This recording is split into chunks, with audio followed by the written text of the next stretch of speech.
Граѓаните кои работела во Авганистан и Ирак заедно со студентите кои преку програмата Work and Travel работела во странство на протест пред управата за јавни приходи поради известувањата што ги добила дека треба да платат данок за парите кои ги заработила надвор од државата. Револтирани се дека различни даночни службеници различно ги информираат и прашуваат зошто никој не ги известил досега.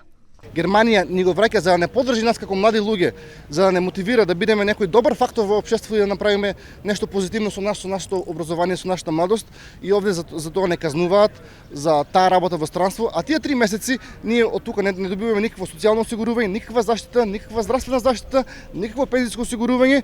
Граѓаните кои работеле Авганистан и Ирак прашуваат што се чекало 5 години. Тврдат данокот е платен во странство и се против двојно оданочување.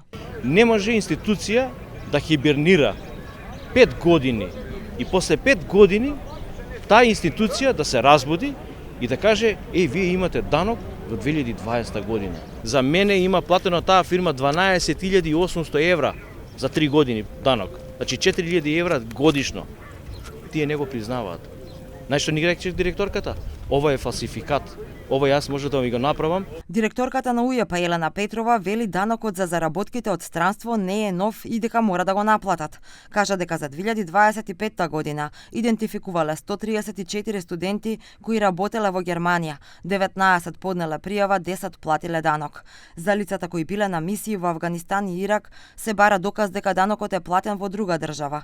За 257 лица побарана е проверка преку МНР, а досега имало одговор само за едно лице.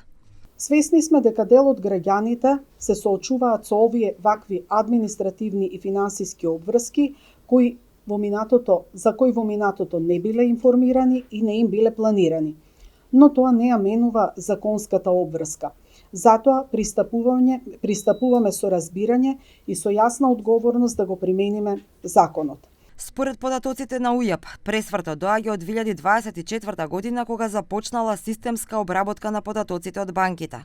За 2020 година биле испратени 11.527 известувања.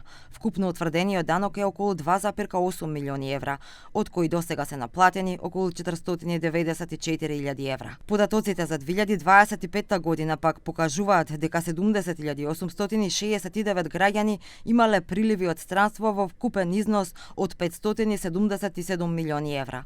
Од УЈП велат сите не подлежат на оданочување. Досега испратила 9.522 известувања, а 4.459 лица доброволно поднеле пријави.